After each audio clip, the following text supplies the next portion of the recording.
30% discount at Stone Stopper by Moonstone TM. Find us at moonstonenutrition.com. Here radio. Stone Stopper by Moonstone TM is a doctor-developed, science-backed kidney health solution with 30 MEq of alkali citrate to prevent kidney stones. Available in powders and capsules. Enjoy an exclusive discount with my promo code moonstonenutrition.com. Here radio to get 30% discount. Other shows we have for you to enjoy at myclassicradio.net. The Avengers was most certainly not a household name in South Africa prior to the radio series. With no national television service until 1976, the mechanism simply was not present in the country to show television programs to mass audiences. While many other countries reveled in the filmed adventures of John Steed and company, South Africa was not equipped to join in the fun. The series took Britain by storm and made a major impression in the American markets, being that greatest of rarities, a British series given a network transmission slot. However, as a filmed series, rather than a videotaped one, The Avengers was able to gain a modicum of exposure in South Africa through film rentals. Come and listen at myclassicradio.net.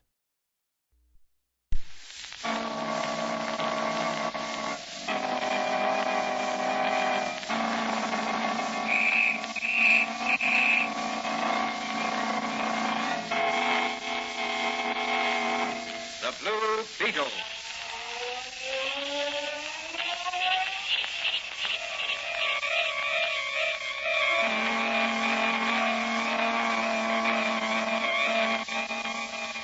Sweeping down upon the underworld to smash gangland comes the friend of the unfortunate, enemy of criminals. A mysterious, all-powerful character, a problem to the police. But a crusader for law. In reality, Dan Garrett, a rookie patrolman, loved by everyone but suspected by none of being the Blue Beetle. As the Blue Beetle, he hides behind a strange mask and a suit of impenetrable blue chain armor, flexible as silk but stronger than steel.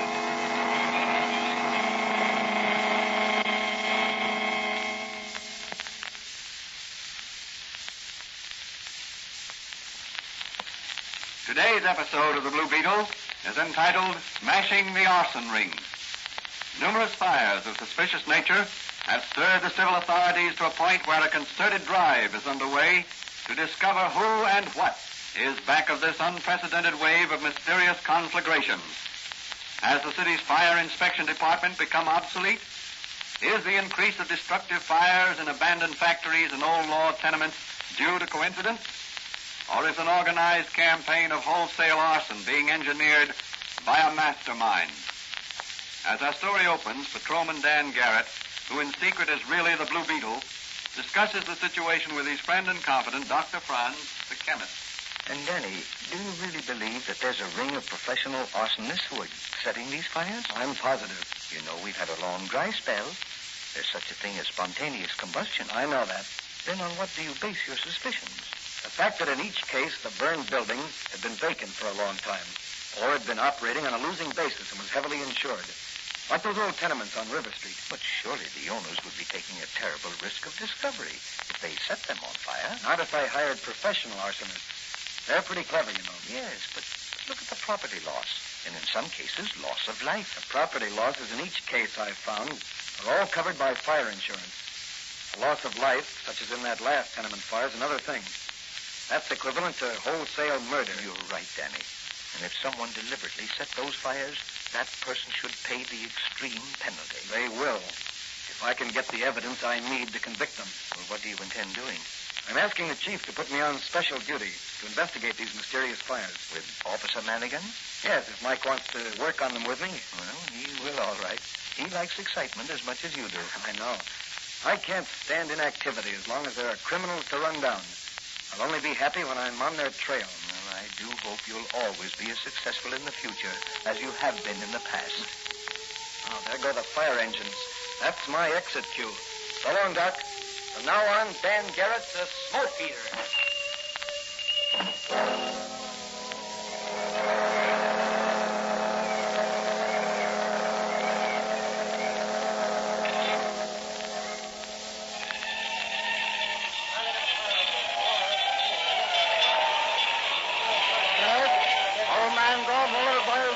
apartment house, but the insurance will collect on this job. Yeah, he's a smart guy.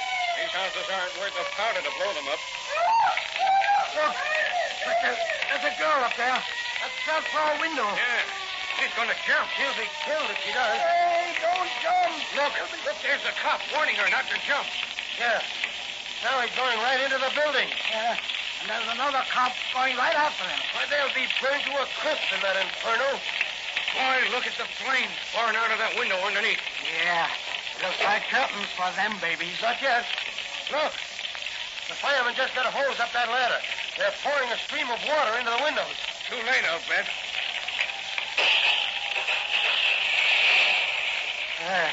That's the end of the cops and the girl. Yeah.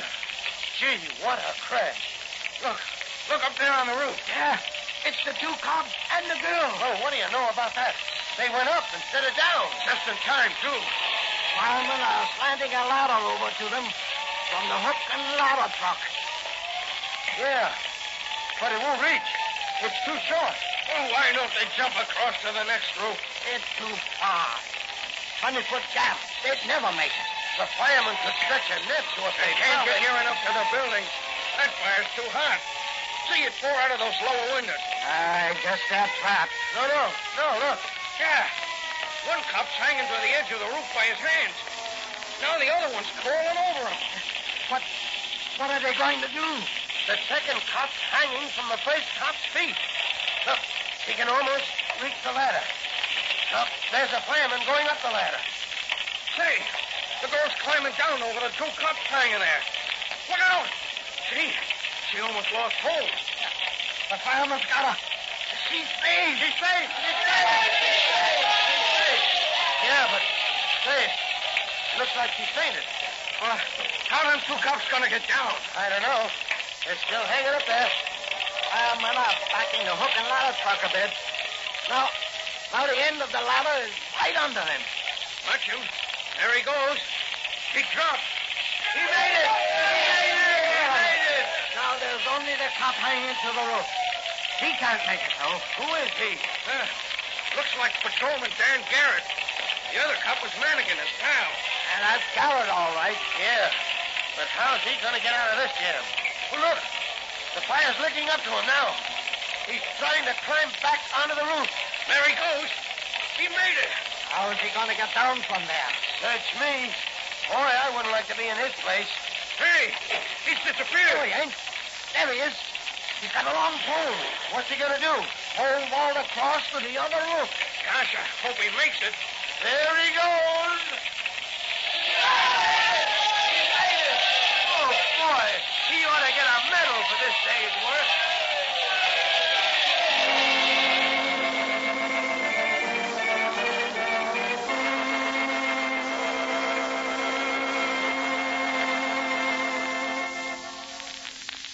Well, Danny, I understand you distinguished yourself at the fire today. I almost extinguished myself. It was all I could do to hold on when Mannigan and the girl were both hanging onto me. He's no lightweight. I'm proud of you, my boy. That took nerve. You've got to have nerve to make good on the police force. I know, but you covered yourself with glory. The important thing is, I got some valuable information. Yes? From whom? The girl I rescued, Elsie Williams. Yes? I talked to her at the drugstore where the fireman took her when she fainted. She worked for Gordon, sort of a secretary and rent collector. Is that how she came to be in that building when the fire started? Yes, she was collecting rents. She told me she saw a one-armed man leave the cellar entrance in a hurry as she entered the building. Well, what's suspicious about that? He might have been a friend of the janitor. Miss Williams told me that she'd seen him in a huddle with her employer early this morning, before the fire. But that still doesn't prove anything. Now, wait. As he left, she heard him say to Gordon, "Don't worry, your troubles will soon be over. We won't miss." Has Gordon been having trouble of some sort? Yes, financial trouble. Been losing money on his houses. He also has a loft building that's been empty for months. That certainly looks suspicious. Yes. And I figure my trail begins with Mr. Gordon. Well, what are you going to do? Call upon Mr. Gordon and make him talk.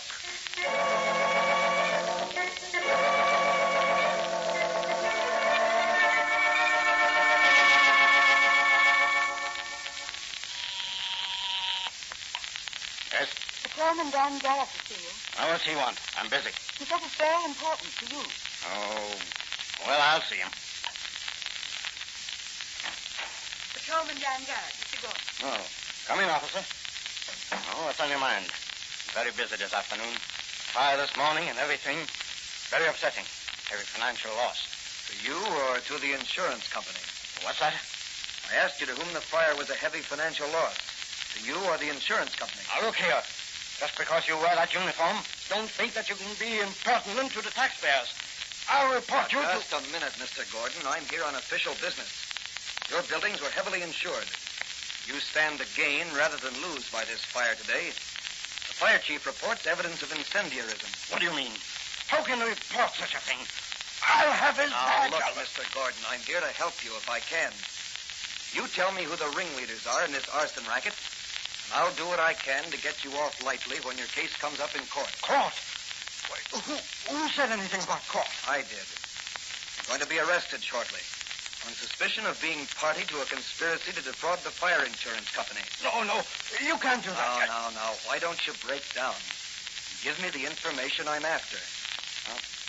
What do you want to know? Who was the one-armed man who was seen to leave the building just before the fire? One-armed man? Why, I don't know And anyone. who had a confidential talk with you earlier this morning? My secretary has Don't been... bring your secretary into this. After all, she almost lost her life today, collecting rents for you. All right, I'll tell you. His name is Joe Durando. He's called Stumpy. He works for the Modern Wrecking and Construction Company. They wreck buildings and construct buildings. Get you coming and going. Quite a profitable business, I'd say. Now, listen. I didn't want to do this thing.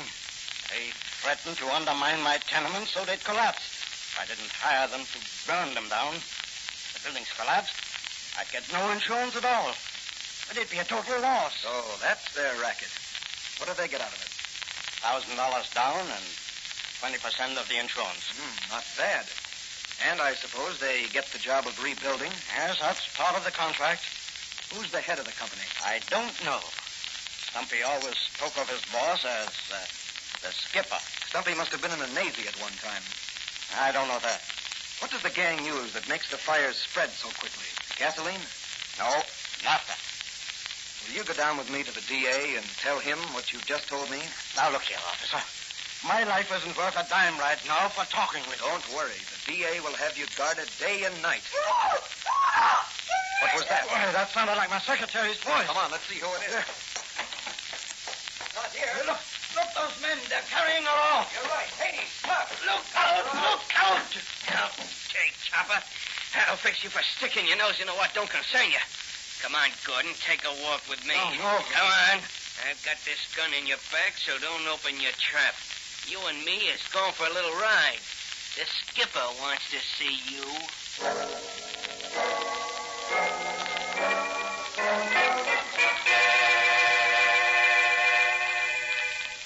Later that evening, high up in one of the city's skyscrapers, Stumpy is reporting to his skipper. You see, it was like this, Skipper. Yes? I seen the copper go into Gordon's office, and I figured maybe Gordon's secretary had spilled the beans to Garrett after he rescued her. Uh-huh. So I called some of the boys. Of course. Then when the copper stayed in with Gordon so long, well, I figured the heat was being turned on. So I decided to pick up Gordon as well as the girl. You took a terrible risk by kidnapping them in broad daylight. Well, what else could I do, Skipper? The heat was on. Where are they now? I got them tied up on one of your barges down at the end of River Street. You bring them out to my yacht about midnight. We'll see how much they've spilled to the police. Okay, Skipper. And keep away from waterfront saloons. If you get drunk tonight, you're all through. Sure, Skipper. You can trust me. I won't take not even one drink. You'd better not if you know what's good for you. I've got a couple of jobs for you tomorrow, and I want you sober. And you can trust me, Skipper. I know where my bread and butter comes from. All right. Remember that. If you want to be able to continue eating bread and butter.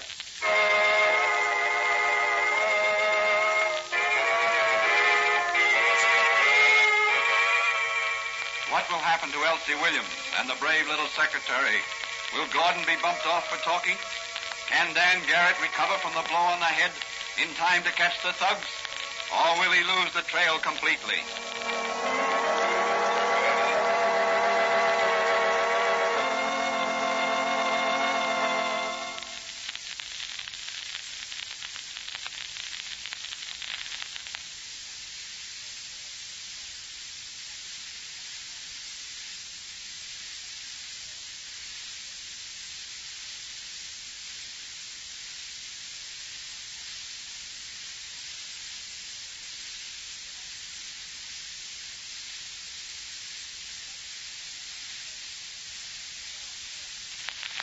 Meanwhile, at Dr. Franz's little apothecary shop, patrolman Dan Garrett is talking with Dr. Franz while donning his Blue Beetle chain armor and mask.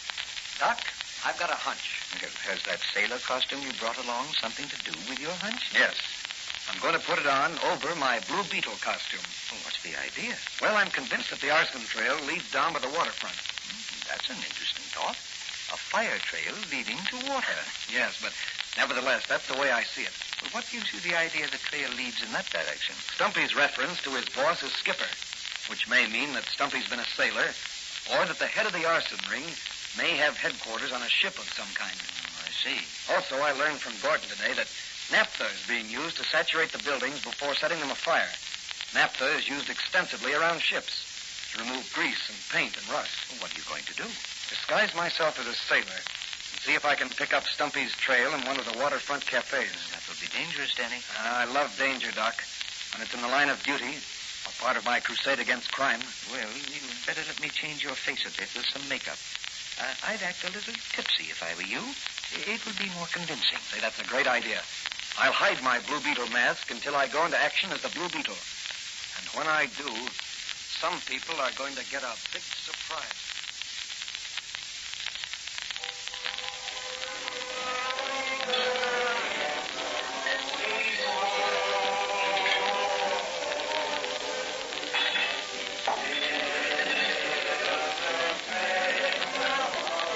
What's the matter, sailor?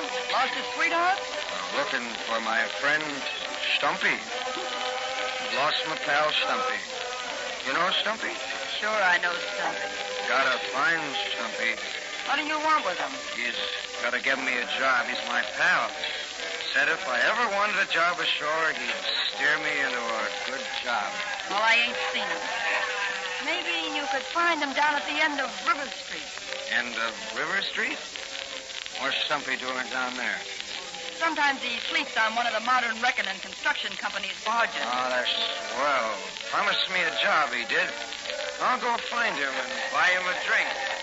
Oh, Stumpy! Stumpy! Stumpy!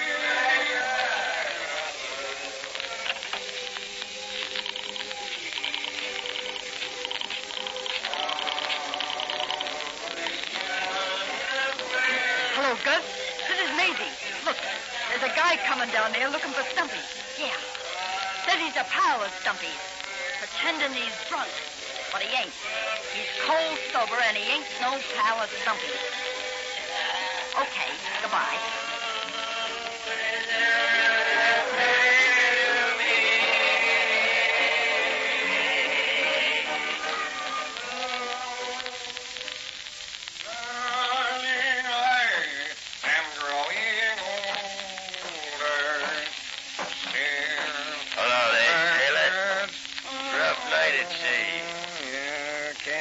My pal Stumpy. You know Stumpy? One-armed Stumpy Durano? Sure, I know him. He's down on the barge there. Come on, pal, let me see you. Oh, that's very kind of you, matey. Why, don't mention it. I'm a seafaring man myself. Seafaring men gotta stick together. Stumpy's a seafaring man. Now, watch your step, matey. Yeah, here's the barge. Stumpy'll be glad to see an old friend. Oh, Stumpy's... You'll find him right down there. And if he ain't down there now, you can talk to the rats until he comes. Hey, that's you, Gus? Yeah. What are you doing? I just knocked an old pal of yours into the hold of this scow. Who was he? I don't know. But Maisie phoned he was asking for you and playing drunk up at the cafe. Yeah, probably a dick. Yeah. Well, what'll I do with him? Put the hatch cover on and pile some bags of sand on it. I'll go up and phone the skipper at the office. Okay, I'll take care of it. And if this egg in the hole gets noisy, open up the hatch and fill the hole with sand. That'll keep him quiet for a long time.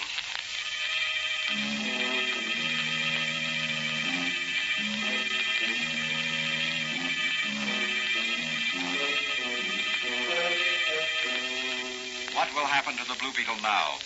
Can he escape from the rat-infested tomb? Or will he be smothered to death by sand? In the meantime, several telephones are busy. Yes, Mr. Mayor. Yes, you're right. Something should be done about these costly fires. What? Yes, sir. Yes, indeed. I'll be glad to serve on the Citizens Committee. Thanks. Anything for the good of the city. Oh, by the way, Mr. Mayor, I'd like to have you and your wife spend the weekend on my yacht sometime. Oh, no, not at all, not at all. It'll be a pleasure. Yes? Yes, all right. Well, just let me know when. Goodbye. Stumpy on the other phone, sir. Hello? Yes? What? That sounds suspicious. It may be that patrolman Dan Garrett playing detective. What? Yeah, it's a good idea, Stumpy. Tell Gus to open up the sand elevator and fill the hole. Yes, sink her if necessary. We're insured. I'll meet you out at the yacht in a half hour. Bring Gordon and the girl. If we find out that they've squealed, you'll know what to do. Goodbye.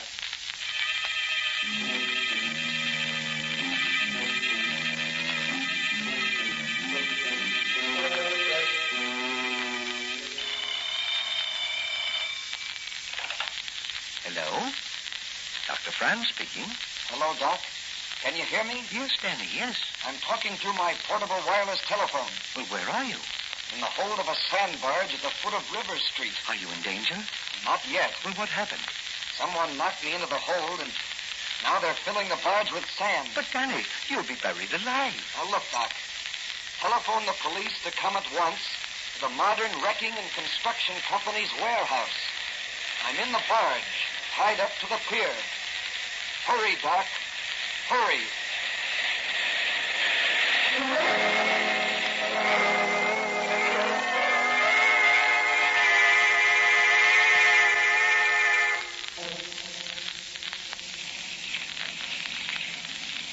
Where are you taking us? Out to the skipper's yacht. Who's the skipper? Don't you wish you knew and could tell somebody? I know who you are and what you do. Yeah, but it ain't gonna do you no good. You'll never tell. What do you mean? The skipper ain't taking no chances on you or your boss there squealing. Hey, Gordon, you awake? He's awake. You'll never get away with this. Patrolman Dan Garrett is on your trail. So you did squeal. That's who the guy was that Gus knocked into the hold of the sand barge. Well, he'll never tell nobody nothing. He's buried alive by this time. Well, that must be the skipper now, on his way out to the yacht. We'll both make it about the same... Yeah. Or maybe it's someone... Pipe down or I'll slap you overboard. I should have left a gag in your mouth. That's what a guy gets for being soft-hearted. Okay, Skipper? Yes. That's you, Stumpy? Yeah. Keep that girl quiet. Follow me to the yacht. Okay, Skipper. Now, just for yelling, I'm going to gag you up again. No. That'll hold you.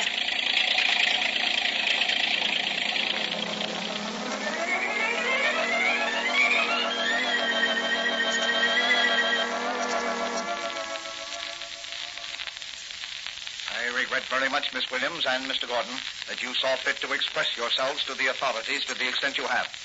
In my business, long tongues mean short lives. What are you going to do with it? My lawyers... Your lawyers will assist in settling your estate, Mr. Gordon. Only your heirs will benefit by your long tongue. No, you can't mean that. That's my meaning very quickly, Mr. Gordon. We're all going for a little sea voyage, but you and Miss Williams aren't coming back. The Blue Beetle. Yes, the Blue Beetle. Stumpy. Drop that gun, Stumpy. You might injure the young lady. Why, you... Stumpy! On your whole crew, you murderous arsonist. It won't save you. Your racket is smashed. Your cloak of respectability will no longer shield you. Listen, you guys in the doorway. Don't let this guy bluff you. Grab him. Don't move, any of you. Or I'll blast you with my ray gun. The police will never take me alive. Stop him. Stop the skipper. He's going to jump I overboard. quit by fire, and I'll die by water.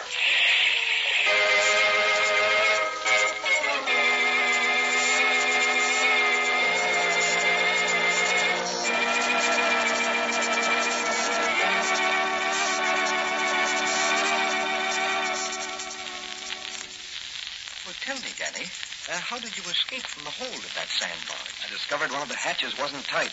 So as the hole filled with sand, I climbed up in the sand, raised the hatch, and crawled out. That was a narrow escape. Yes. Well, what did you do then? I heard a girl scream across the water, so I figured it must be Miss Williams' voice.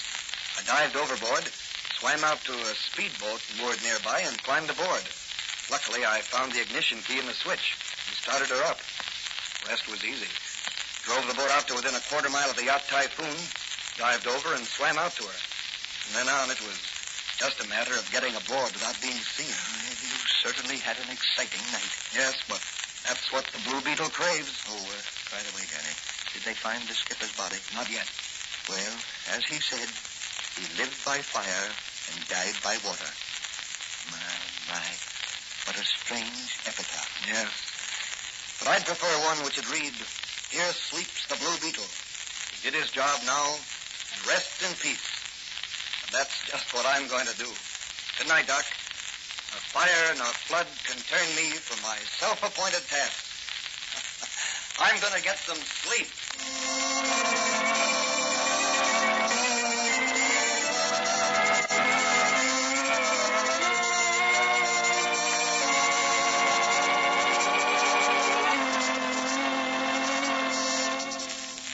And so the Blue Beetle smashed another crooked racket and chalked up another victory for his crusade against crime. Further adventures of patrolman Dan Garrett will be presented in the next episode of the Blue Beetle.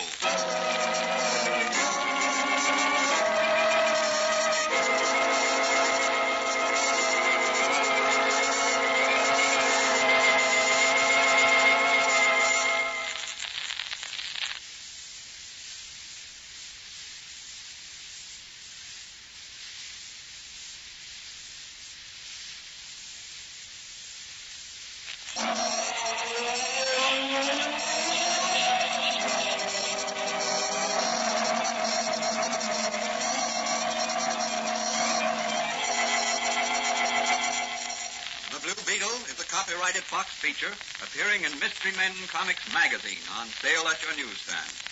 The Blue Beetle is on the air twice a week on this same station. Consult the broadcast schedule in your local newspapers. And don't forget to listen in.